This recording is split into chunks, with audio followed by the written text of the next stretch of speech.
favor, abra comigo a sua Bíblia em Atos, capítulo 21.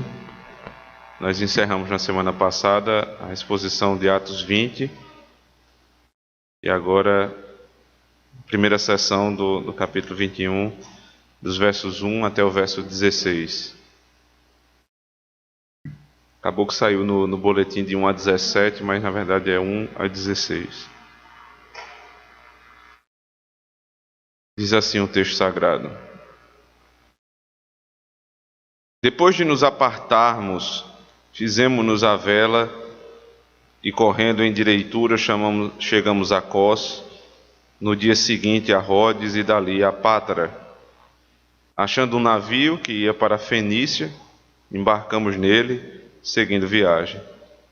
Quando Chipre já estava à vista, deixando à esquerda, navegamos para a Síria e chegamos a Tiro, pois o navio devia ser descarregado ali. Encontrando os discípulos, permanecemos lá durante 7 dias, e eles, movidos pelo Espírito, recomendavam a Paulo que não fosse a Jerusalém. Passados aqueles dias, tendo-nos retirado, prosseguimos viagem, acompanhados por todos, cada um com sua mulher e filhos, até fora da cidade, ajoelhados na praia, oramos. E despedindo-nos uns dos outros, então embarcamos e eles voltaram para casa. Quanto a nós, concluindo a viagem de Tiro, chegamos a Ptolomaida, onde saudamos os irmãos, passando um dia com eles. No dia seguinte, partimos e fomos para Cesareia, e entrando na casa de Filipe, o evangelista, que era um dos 7, ficamos com ele. Tinha este 4 filhas donzelas que profetizavam. Demorando-nos ali alguns dias, desceu da Judéia um profeta chamado Ágabo, e vindo ter conosco, tomando o cinto de Paulo, ligando com ele os próprios pés e mãos, declarou: Isto diz o Espírito Santo: Assim os judeus em Jerusalém farão ao dono deste cinto e o entregarão nas mãos dos gentios. Quando ouvimos estas palavras, tanto nós como os daquele lugar, rogamos a Paulo que não subisse a Jerusalém. Então ele respondeu: Que fazeis chorando e quebrantando-me o coração? Pois estou pronto não só para ser preso, mas até para morrer em Jerusalém, pelo nome do Senhor Jesus. Como, porém, não persuadimos, conformados dissemos: Faça-se a vontade do Senhor. Passados aqueles dias, tendo feito os preparativos, subimos para Jerusalém, e alguns dos discípulos também vieram de Cesareia conosco, trazendo consigo Mnasson, natural de Chipre, velho discípulo, com quem nos deveríamos hospedar. Amém. Vamos orar ao Senhor mais uma vez. Deus Santo, nós desejamos ouvir a Tua voz pela pregação da Tua palavra. E assim como pela manhã o Teu Espírito nos conduziu, Senhor Deus, de maneira a que nós pudéssemos entender o texto a respeito do primeiro mandamento, nós pedimos que o mesmo Espírito haja agora à noite, como agiu tantas vezes, Senhor Deus, nas pregações do apóstolo Paulo, de Pedro, de João. Haja, Senhor Deus, por meio deste Teu servo, para que o Teu povo possa enxergar Cristo nessas palavras. Nós possamos ser exortados, alimentados, dirigidos, Senhor Deus, animados, e que em tudo possamos dar glória ao Senhor. Ó Deus, se apiede de nós e fale com o Teu povo em Cristo. Amém. Necrológio é um documento que fala a respeito da vida de alguém depois daquela pessoa morta. Geralmente os necrológios são feitos em terceira pessoa. Você fala sobre outro. Você, por exemplo, morreu uma pessoa famosa, então tem o necrológio daquela pessoa, uma espécie de, não de biografia, mas dizendo os feitos, de maneira resumida, um documento falando sobre a vida daquela pessoa. Pode ser uma reportagem, pode ser outro tipo de literatura, mas falando da pessoa que morreu, os feitos que ela conseguiu desenvolver em vida. Mas existe também a possibilidade de você ter isso como um exercício. Ainda em vida, você fazer um necrológio da sua própria vida. Então você projetar o final da sua vida, o dia que você morreu, e você mesmo poder avaliar quem foi você. Quais eram os teus objetivos e se você conseguiu ou não concluí-los no dia da sua morte. O que as pessoas falariam a seu respeito?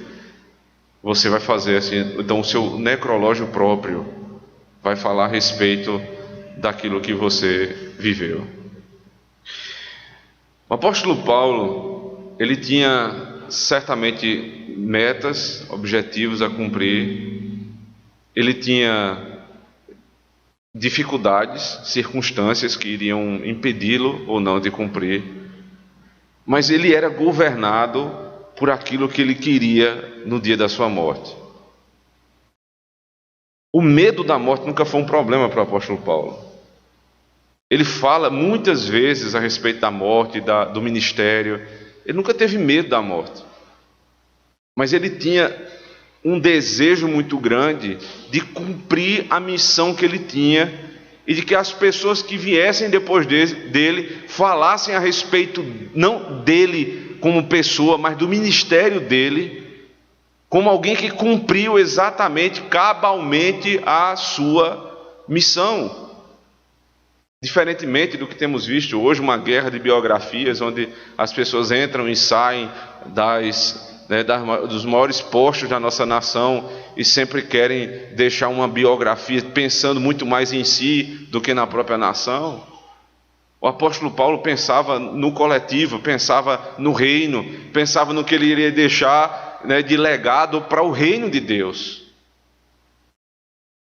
E ele pensava nisso sempre no futuro. O que eu vou precisar fazer para chegar nesse momento? É por isso que esse tipo de exercício é tão bom, porque você vai pensar nos meios que você precisa imprimir para chegar no objetivo que você quer depois de morrer. Somente quando você pensa isso e organiza isso na sua mente é que você vai agora imprimir todas as atividades necessárias, as ações necessárias para chegar naquele fim. Aqueles que não têm meta, aqueles que não sabem onde querem chegar, não chegarão a lugar nenhum. Os lugares que chegarem vão ser por pura providência de Deus. Mas alguém que sabe exatamente o papel que tem nessa terra, e especialmente o papel que tem no reino de Deus, precisa estabelecer suas metas e saber dizer a si próprio, quando eu morrer, qual o legado que eu quero deixar. É importante fazer esse tipo de exercício e pensar onde eu quero estar no dia da minha morte. E daí organizar todas as nossas ações para que isso, dentro das nossas limitações, seja possível ser feito.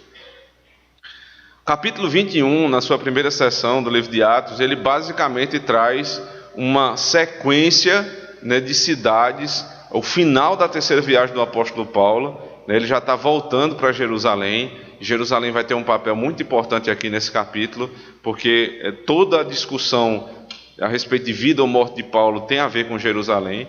Capítulo 21, ele vai ter uma sequência de cidades onde o apóstolo Paulo vai passar de um lugar para outro, terminando o seu trabalho ali na região da Galácia, Ásia Menor. Ele está voltando para o seu ponto de partida.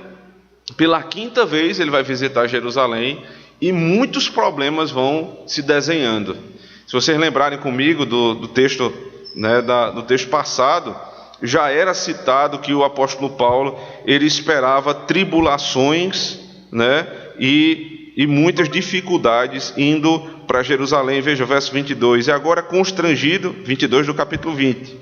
E agora constrangido em meu espírito, vou para Jerusalém, não sabendo o que ali me acontecerá, senão que o Espírito Santo, de cidade em cidade, me assegura que me esperam cadeias e tribulações. Uma coisa ele tinha certeza: o que ele deveria esperar eram cadeias e tribulações.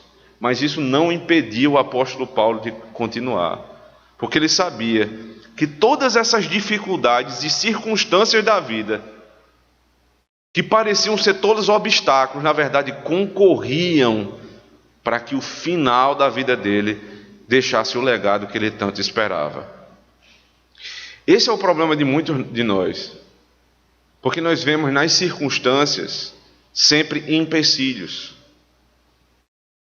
E uns vão ser tão abalados pelos empecilhos das circunstâncias que não vão conseguir progredir.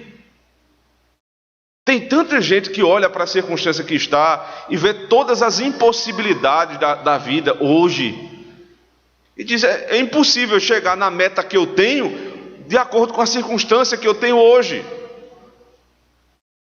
O trabalho do cristão, ainda que nós não tenhamos controle a respeito das circunstâncias, é, em primeiro lugar, reconhecê-las, perceber que essas circunstâncias elas são dadas por Deus na sua providência. Nós não somos fatalistas, O pobre não é pobre porque aconteceu uma fatalidade, mas é pobre porque Deus, na sua vontade, desejou que aquilo ali acontecesse para o bem daquele cristão que é pobre, ou do rico, ou do preto, ou do branco. Você avalia a sua circunstância e tudo aquilo que parece impedimento, e você agora vai empreender esforços para mudar as suas circunstâncias de acordo com os meios que Deus te deu. O outro caminho é você olhar para a circunstância e começar a chorar, e começar a reclamar de tudo na vida. Paulo disse: eu tenho certeza que o que me espera, revelado pelo Espírito Santo, são cadeias e tribulações. Mas isso não fez com que o apóstolo Paulo parasse. Pelo contrário, sabendo disso, ele imprimia esforços para chegar até Jerusalém, porque essa é a vontade do Senhor. Eu realmente fiquei muito surpreso com uma passagem, ou não surpreso, mas admirado com a passagem desse texto. Veja o verso 14, quando no verso 13, Paulo, ele olha para aqueles que estavam tentando impedi-lo de continuar a caminhada e diz: não adianta vocês tentarem me persuadir, porque eu vou continuar. E aí no verso 14 diz assim: como porém não o persuadimos, isso Lucas, que é o narrador desse livro, ele está falando de si e da comitiva do apóstolo, como porém não conseguimos persuadi-lo, faça-se então a vontade do Senhor. Isso é tão maravilhoso, irmãos, que quando você realmente está convicto daquilo que Deus quer a seu respeito, mesmo considerando todas as circunstâncias adversas, você passa a transpirar isso para outras pessoas e passar isso para outras pessoas. As pessoas percebem isso, que você realmente é convicto, e muitas vão dizer, aqueles que geralmente vêm de alguma forma querer lhe desestimular, quando você mostra que biblicamente você está certo, você deve continuar. Então até mesmo aqueles que levantaram a voz para dizer: não vá, não faça, não continue, então eles vão dizer: faça-se a vontade do Senhor. Isso era algo muito forte na vida do apóstolo Paulo. Ele não só não temia a morte, ele não só tinha objetivos muito sérios e claros na sua vida, como ele empreendia esforços corretos a ponto de convencer outras pessoas que ele estava certo. Isso mostra como o apóstolo Paulo era um homem de personalidade, como o apóstolo Paulo era um homem que era realmente convicto do Deus em que ele cria. Além disso, era muito difícil deixar Paulo ir, e isso sem chorar. Os irmãos lembram, ainda citando o capítulo passado, observe o verso 36 do capítulo 20, diz assim: tendo dito estas coisas, ajoelhando-se, orou com todos eles. Então houve grande pranto entre todos, e abraçando afetuosamente a Paulo, o beijavam, entristecidos especialmente pela palavra que ele dissera, que não mais veriam o seu rosto. Acompanharam-no até o navio. Deixar Paulo ir era muito difícil. E aqui, veja só, não eram os membros da igreja que amavam Paulo simplesmente, eram os presbíteros da igreja, a liderança da igreja, ou seja, quem estava mais próximo a ele, conhecia tanto Paulo que não conseguia deixá-lo embora. Isso volta a ser repetido no capítulo 21, quando o texto diz assim, verso 1: depois de nos apartarmos, fizemos-nos a vela e correndo em direitura chegamos a Cós. A palavra aqui, apartar, é a palavra separar. É o mesmo verbo que é utilizado para separar, separação. Então a saída de Paulo era como se fosse uma separação para a igreja. É como se o marido tivesse ido embora, é como se alguém muito bem quisto tivesse ido embora. Era o pastor deles, era o apóstolo deles, era um homem que realmente havia trazido o evangelho e fazia falta a presença daquele homem. É por isso que ninguém consegue entender, ninguém fora da igreja consegue entender a ligação que nós temos com os nossos pastores, com os nossos presbíteros. Não dá para entender. Como é que você tem um carinho, um apreço, uma admiração por uma pessoa que não é seu sangue, não convive todos os dias com você, e os presbíteros da igreja devem ser tão amados. E se um dia, na providência de Deus, algum deles sair, que isso nunca aconteça, mas a dor da separação é muito grande, se você souber admirar a sua liderança. Então o texto passa a tratar das cidades que o apóstolo Paulo vai percorrendo. Primeiro ele chega a Cós, que era uma ilha. No dia seguinte a Rhodes e dali a Patra. Achando um navio que ia para a Fenícia, embarcamos nele, seguindo viagem. Você passa numa narrativa dessa assim, desapercebido, e não vê o detalhe, Achando um navio. Como assim achando um navio? Ele estava procurando um navio. Ele queria chegar a determinado lugar. A Fenícia era passagem. Então ele achou um navio ia passando e ia para a Fenícia. Então isso aqui é providência do Senhor, é providência de Deus. Quem está sendo conduzido pela vontade de Deus, ainda que lhe esperem grandes tribulações, Deus vai dando pequenas vitórias ao longo do caminho. Ele faz você achar um navio, ele abre uma porta de emprego. Então, se você tem determinada meta, que é construir uma família, e você é um jovem que se vê pobre e sem muitos recursos para casar, Deus te abre uma porta de emprego, e você deve entender que essa circunstância menor, essa pequena porta aberta, pode se transformar numa grande porta aberta, e dali muitas outras coisas vão poder acontecer para que você cumpra a meta que ele estabeleceu no Senhor. Então ele acha um navio que ia para a Fenícia, embarca nesse navio, verso 2, seguindo viagem. Quando Chipre já estava à vista, deixando à esquerda, navegamos para a Síria e chegamos a Tiro, pois o navio devia ser descarregado ali. Encontrando os discípulos, permanecemos lá durante 7 dias, e eles, movidos pelo Espírito, recomendavam a Paulo que não fosse a Jerusalém. Veja só, eles vão passando de cidade a cidade até chegar em Tiro. E quando chegam em Tiro, encontram os discípulos, início do verso 4.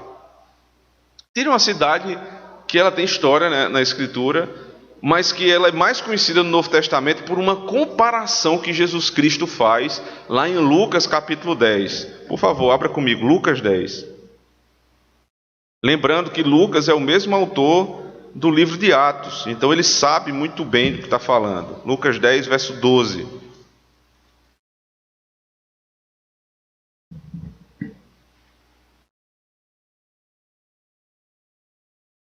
Digo-vos que naquele dia haverá menos rigor para Sodoma do que para aquela cidade.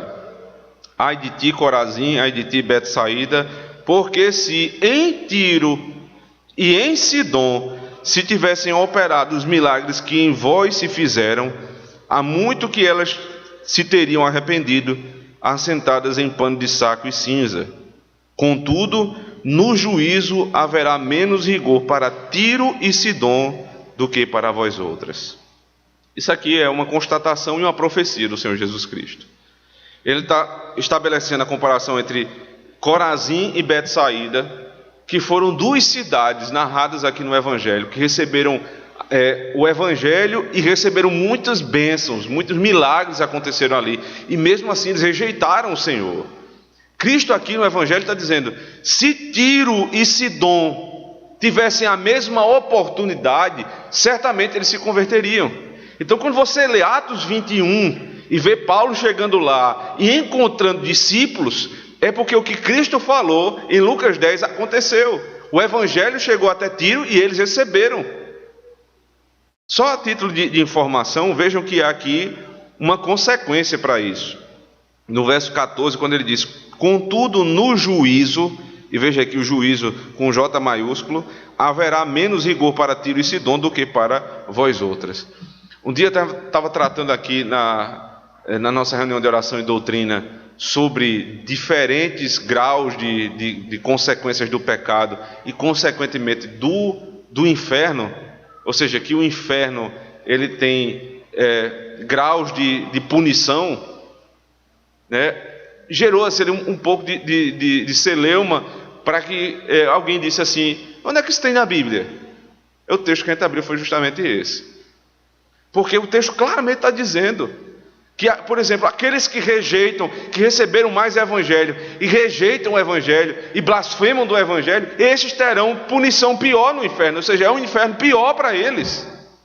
Tudo é inferno, lógico, é um inferno único, mas a punição vai ser pior do que para aquela pessoa que nunca ouviu o Evangelho e, por não ter ouvido, não pôde também crer no Senhor e vai para o inferno. Então, Deus é justo. E se não for assim, meu irmão, você não tem senso de proporção nenhuma, aí seu problema é sério. Se você acha que Deus vai colocar em mesmo grau de honra eu e o apóstolo Paulo, você tem sérios problemas com proporção, senso de proporção. E se você achar também que grandes ditadores, Hitler, Mao Tse Tung, né, Stalin, vão ter o mesmo inferno de um sujeito comum que negou Cristo, ambos vão para o inferno, mas a punição certamente será diferente. Então Tiro teve a oportunidade de ouvir a pregação, voltando lá para Atos 21, e então ali muitos se converteram. Discípulos foram encontrados ali, no verso 4 do capítulo 21. Como o navio precisava ser descarregado, veja o final do verso 3, eles passaram 7 dias ali na cidade de Tiro, pregando e conversando com os irmãos daquela cidade. Então tudo para Paulo era uma oportunidade de pregar. Tudo para Paulo era assim. Se ele tinha um dia numa cidade, uma cidade mais à frente só vai ter um dia, ele vai lá e aproveita o dia. Se ele tem 7 dias, ele aproveita os 7 dias. Se ele tem 1 ano e meio numa cidade, ele aproveita. Se ele tem 3 anos, como ele passou em Éfeso, ele aproveita. Então ele aproveita todo dia. Aquele conceito que muitos usam de maneira equivocada, de aproveitar o de carpe diem, aproveitar o dia para aqueles que são hedonistas, que vivem do prazer mundano. Carpe diem é: faça tudo que der na sua cabeça. Já para aquele que se submete à palavra do Senhor, à vontade de Deus, aproveitar o dia é fazer tudo aquilo que eu posso para o bem do Evangelho. Se eu tenho tempo, eu vou gastar meu tempo com minha família, eu vou ensinar meus filhos o catecismo, eu vou orar com minha casa, eu vou orar sozinho, eu vou ter um momento de distração com os meus filhos, eu vou trabalhar um pouco, eu vou me dedicar a conhecer um pouco mais de tanta coisa que tem boa nessa vida. Eu não vou jogar minha vida fora no ócio. A ociosidade é um pecado terrível. Veja, não descanso. O descanso não é pecado. O sujeito que trabalhou o dia todinho e ele quer tirar um tempo para descansar um pouco, isso não é pecado. Isso é necessário. Mas, por exemplo, você tem um feriado, você dorme do começo ao fim do feriado. Tem alguma coisa errada com você. Feriado já não é coisa muito boa, não tem muito princípio bíblico. E você utilizar um tempo daquele todo para dormir, todo na preguiça, então você precisa rever. Todos os dias do apóstolo Paulo eram para o bem da causa do Evangelho. Aí se lembre que o bem da causa do Evangelho não é só pregar, mas é tudo isso que eu citei aqui, muitas outras coisas. Então os discípulos que estavam ali, verso 4, movidos pelo Espírito, e aqui o texto deixa claro que era o Espírito Santo, o aqui está com maiúsculo, né? Recomendavam a Paulo que não fosse a Jerusalém. A primeira vez que ele é recomendado a não ir para Jerusalém. Não vá. Ele escutou do Espírito, o Espírito falou com os irmãos sabiam que ia ter problema com o apóstolo Paulo. Ele simplesmente ouve e prossegue. Verso 5 diz: passados aqueles dias, tendo-nos retirado, prosseguimos viagem, acompanhados por todos, cada um com sua mulher e filhos, até fora da cidade. Ajoelhados na praia, oramos. Isso é uma coisa que é impressionante na vida do apóstolo Paulo. Todo passo da vida dele, ele parava e orava. Se ele estava entrando numa cidade, ele ia para a sinagoga para orar e pregar. Se ele estava saindo da cidade, ele juntava as pessoas da igreja para orar e para ouvir o evangelho. Tudo que Paulo fazia era em oração. Então você percebe que o ter metas é uma coisa boa, mas que essas metas precisam ser submetidas ao Senhor, que é a independência do próprio Deus que você vai buscar atingir essas metas, e não é simplesmente pelo esforço da tua mão. A prova disso é a sequência de orações do apóstolo Paulo. Ele orou no final da partida dele de Mileto, e ele está orando novamente agora. E aqui você tem o cumprimento de uma promessa, provavelmente isso, que está revelada nos Salmos. Se você voltar comigo lá para o Salmo 45, promessa que foi falada a respeito de Tiro, 45, verso 12, diz assim: a ti virá a filha de Tiro, trazendo donativos, os mais ricos do povo te pedirão favores. Essa forma com que Tiro tratou o apóstolo Paulo, com tanto carinho, com tanta atenção, o comentarista diz, muito provavelmente é o cumprimento da promessa que foi dada nos Salmos. Eles trataram donativos, ele está levando donativos aqui para a igreja de Jerusalém, e a igreja de Tiro o abençoou, sendo carinhosa, recepcionando bem aquele pastor. Eles tinham o costume não de recepcionar apenas bem o seu pastor local, mas também aqueles pastores que vinham de fora. E eles despediam em oração. Que bom e que importante, irmãos, é gastar tempo com oração pela liderança. E colocar os nossos presbíteros, nossos diáconos, nas mãos do Senhor. Para que a bênção de Deus, como vimos na semana passada, possa ser derramada sobre todo o corpo. Não só isso, desse texto aqui você pode verificar também como é bom despedir as pessoas da sua casa em oração. Alguém veio lhe visitar, você teve momentos agradáveis com aquela pessoa, e você pôde brincar e conversar, mas no final você despede aquela pessoa em oração. Você ora quando você vai viajar, você ora porque você chegou de viagem, você ora porque você vai receber alguém, você ora porque você vai se despedir de alguém. Uma vida em oração. Prosseguindo no texto, verso 6 é dito: e despedindo-nos uns dos outros, então embarcamos e eles voltaram para casa.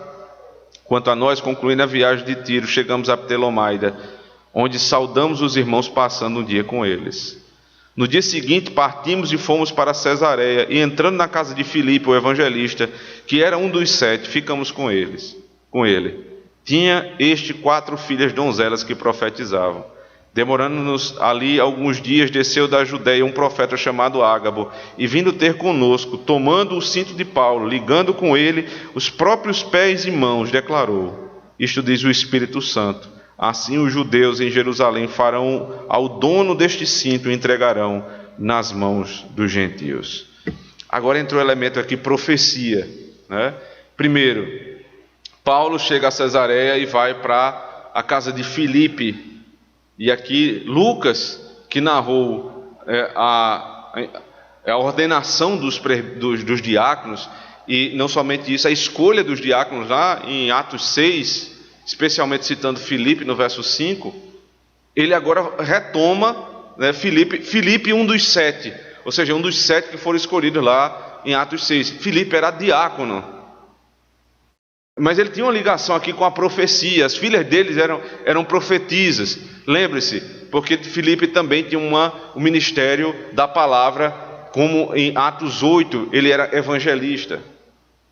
E aí você pode se perguntar, mas que história é essa, pastor? Mulher profetizando. Primeiro, deixar claro, não é mulher pregando.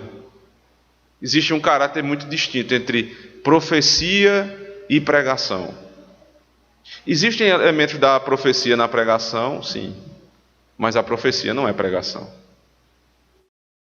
Existem sermões proféticos, existe a denúncia do erro, existe, né, no Evangelho, até no Novo Testamento, a pregação profética no sentido em que fala de coisas que ainda vão acontecer e de coisas que precisam ser tratadas hoje, revelando a vontade do Senhor, porque profecia não é só o que há no futuro, mas principalmente a revelação da realidade presente, à luz da palavra de Deus. Mas nem toda profecia é pregação. Não confunda as coisas. Profecia era um ministério, pregação era outro, desde o Antigo Testamento. Aqueles que profetizavam nem sempre pregavam, mas todo aquele que pregava tinha elementos da profecia. Então, se alguém vai tentar dizer que isso aqui tem a ver com a mulher pregar no culto, vai ter dificuldades com o que Paulo vai falar, tanto aos Coríntios na primeira carta, quanto na primeira carta a Timóteo. Ele diz claramente que não é papel da mulher exercer liderança, ensino. Claramente ele diz. Então, o caráter da profecia era a revelação clara da vontade de Deus, mas não tinha um aspecto pastoral. Não tinha um aspecto pastoral, que estava muito mais ligado com o ministério do sacerdócio do que da profecia. Os sacerdotes é que eram os pastores, os profetas não eram pastores. Entenda muito bem isso. Quem dirigiu o culto, o sacrifício, eram os sacerdotes, não eram os profetas. Os profetas eram levantados, eram utilizados, mas era o sacerdócio que era muito mais permanente no dia a dia da vida dos homens. O uso também de profetisas eram usos extremamente extraordinários, ou seja, não eram comuns, não eram do cotidiano da igreja. Normalmente você tem profetas, e em algumas ocasiões você tem profetisas, muito esparsamente. Você vai contar aí nos dedos da mão as que são citadas, mulheres como profetisas. Então isso é muito bom deixar claro. Agora, Deus poderia usar, na época que existiam profetas, quem Ele quisesse, inclusive as mulheres. Isso não é argumento, veja só. O uso extraordinário de alguém para a profecia não é argumento para dizer que é o uso ordinário. Porque, por exemplo, por favor, não estou sendo irônico de maneira nenhuma, mas se você seguir esse caminho, você vai dizer o quê a respeito da jumenta de Balaão? O que você vai dizer sobre isso? Quer dizer, se existe as filhas de Filipe eram profetisas, então profecia também é coisa de mulher. Então vou dizer também é coisa de jumenta. Eu não estou sendo irônico, eu juro a você, não estou sendo irônico. Não é assim que se faz teologia, irmão. Não é assim que se estabelece princípios na Escritura. Além disso, esse é o aspecto mais complicado do texto, tem a relação com o tipo de profecia. Porque esse texto aqui de Atos 21 é muito utilizado por teólogos da nossa época para defender uma distinção entre a profecia do Antigo Testamento e a profecia do Novo Testamento.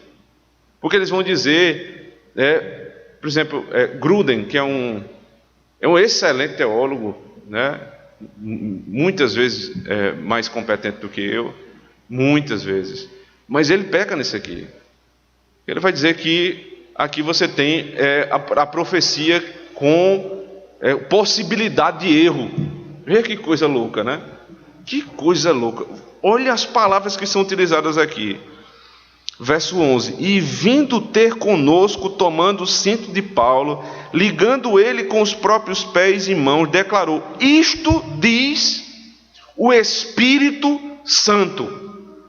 Como é que alguém vai sustentar que uma palavra que veio do Espírito Santo, que é Deus, e portanto é infalível, como é que essa profecia é falível? A nossa defesa é que a profecia do Novo Testamento, ela tem exatamente o mesmo caráter do Antigo Testamento. Se você observar até na forma com que a profecia ela era revelada, porque você tem, né, um prólogo da profecia, assim diz o Senhor, no caso aqui, assim diz o Espírito, e veja como é no Antigo Testamento. Ezequiel capítulo 4, abra comigo, por favor.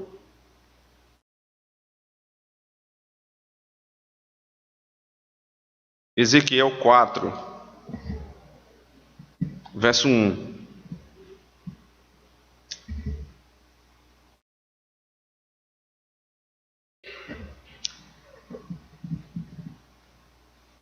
Perdão, volta comigo antes para Isaías.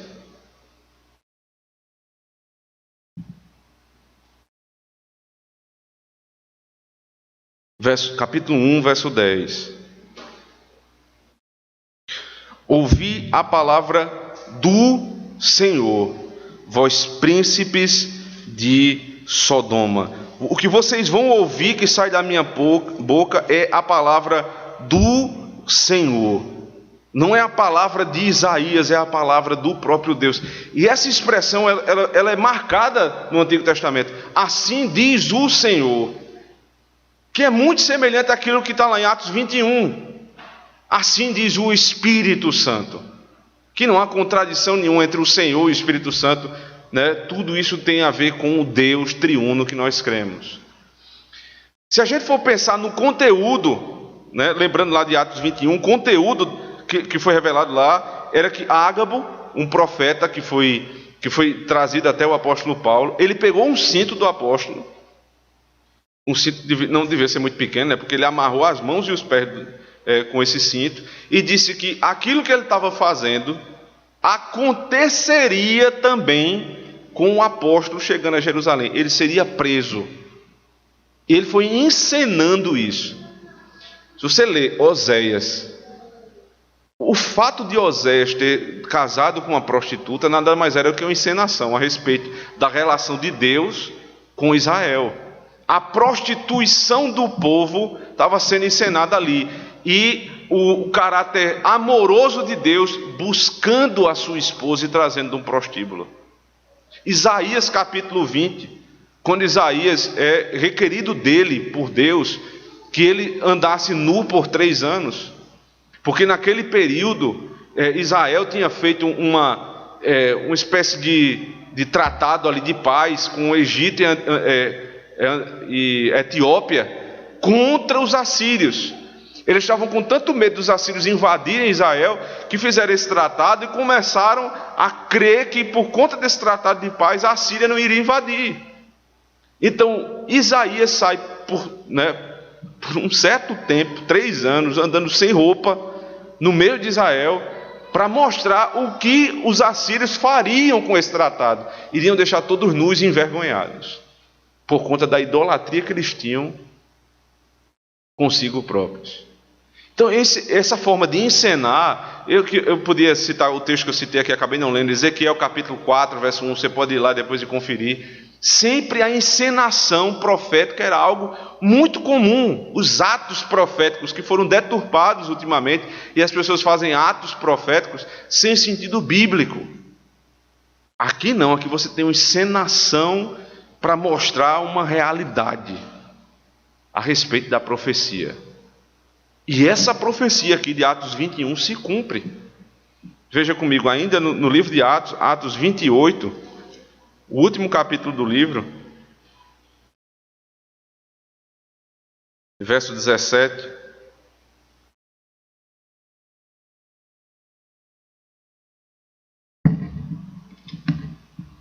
Três dias depois, ele convocou os principais dos judeus e, quando se reuniram, lhes disse: varões e irmãos, não havendo feito contra o povo ou contra os costumes paternos, contudo, veja só, vim preso desde Jerusalém, entregue nas mãos dos romanos. Ele estava preso, chegando a Roma, mas ele já tinha passado por Jerusalém. Ele foi preso em Jerusalém. O que é que Ágabo tinha dito? Ele vai ser preso em Jerusalém. O que é que o Espírito tinha dito? Ele vai ser preso em Jerusalém. E aconteceu. Todas as profecias do Novo Testamento, elas foram cumpridas cabalmente. Nenhuma delas falhou. Porque esse princípio vem lá de Deuteronômio 18. Quem é o verdadeiro profeta? O que fala e acontece. Quem é o falso profeta? O que fala e o que não acontece. Por quê? Porque não procede de Deus. O Deus do Antigo Testamento é o mesmo Deus do Novo Testamento. Como é que ele vai dar uma profecia no Novo que não se cumpre? Isso é impossível, irmãos. É impossível. Os profetas, eles estavam no Novo Testamento exatamente como no Antigo. Veja, Efésios capítulo 2. Abra comigo, Efésios 2, verso 20.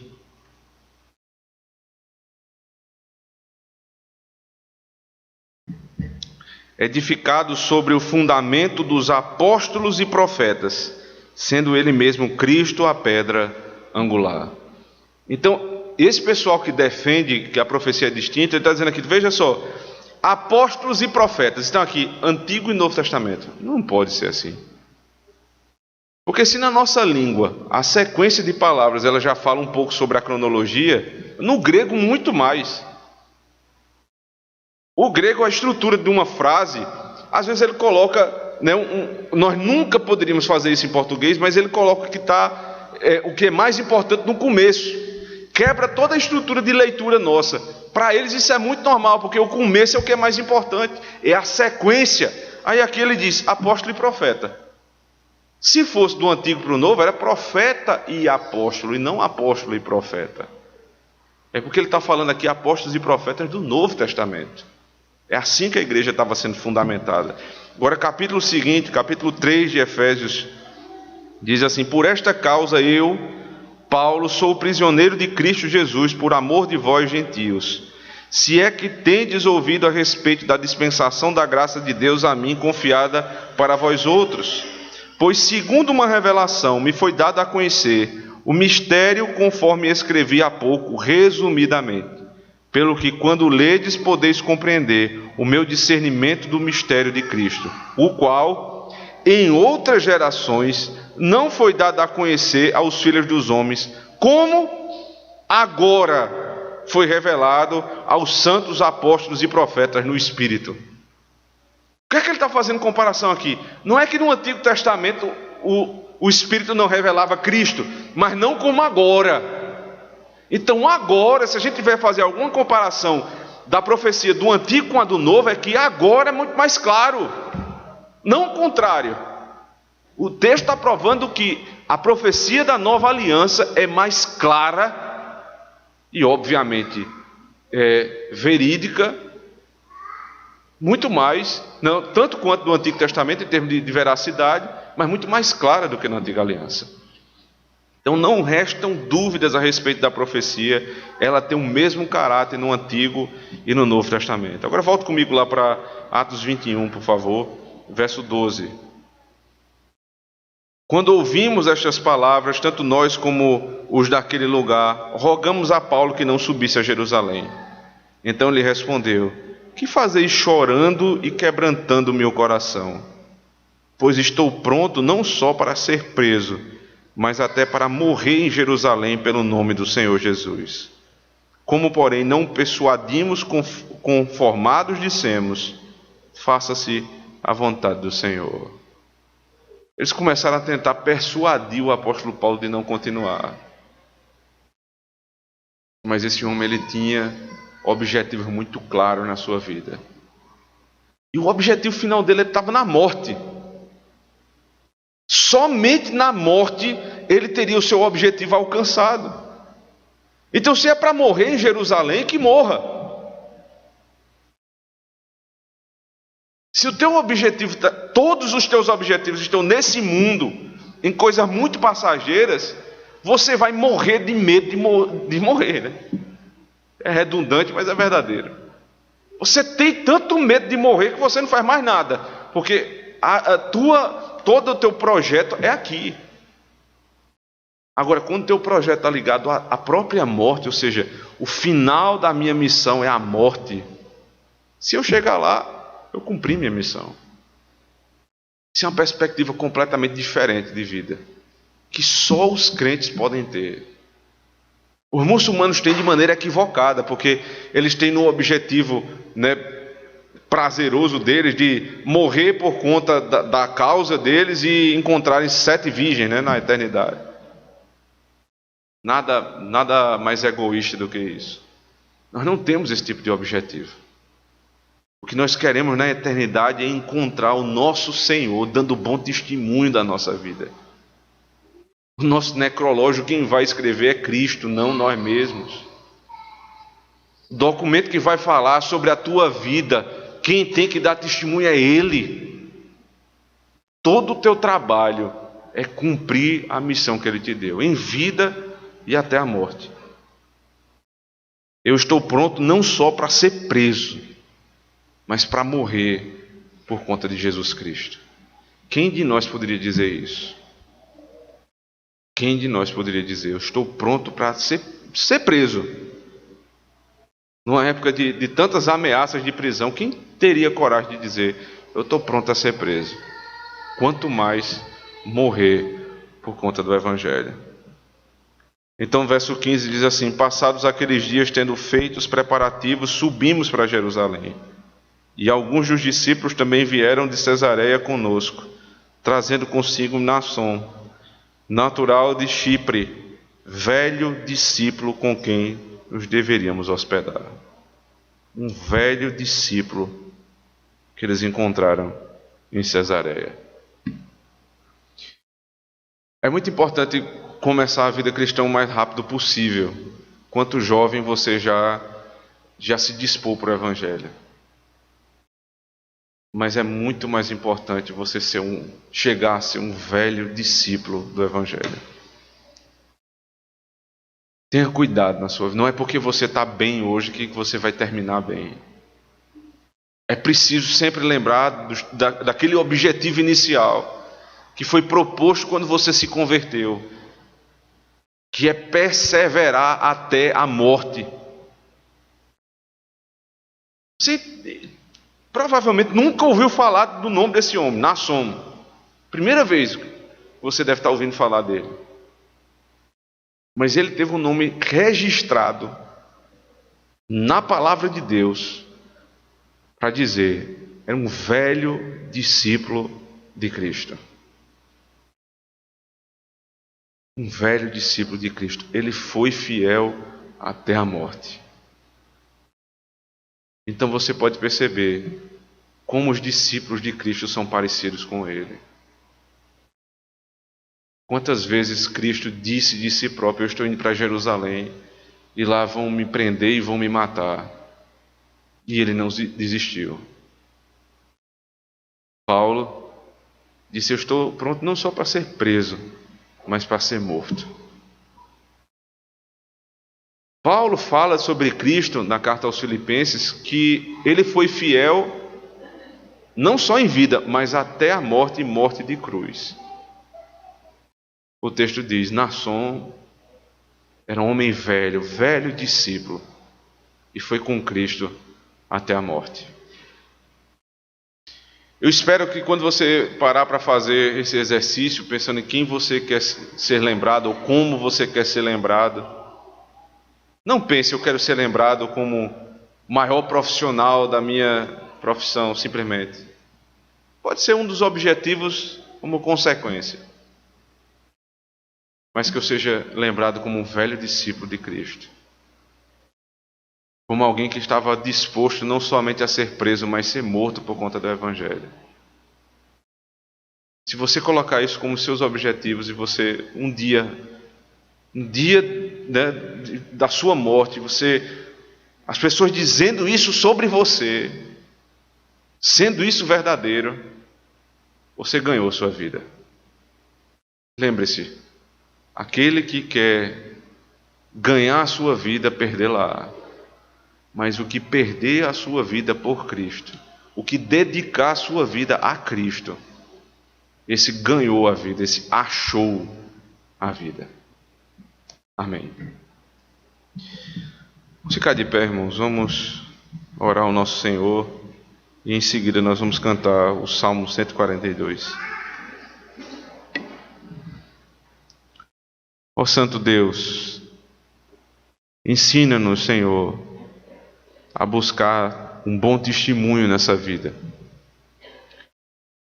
Não somente para deixarmos uma biografia a ser admirada, mas para deixarmos um testemunho a ser seguido. Que o Senhor nos dê a disposição de morrermos pelo Evangelho a cada dia. Não esperando, Senhor Deus, que haja uma perseguição estatal, coisa do tipo, para que nós possamos morrer por Cristo. E geralmente nós colocamos esse tipo de oração na Tua presença, sabendo que isso não vai acontecer, ou dificilmente vai acontecer nesse nível. Mas queremos morrer para nós mesmos a todo dia, negando a nós mesmos todos os dias. Lembrando das palavras que foram ditas hoje pela manhã.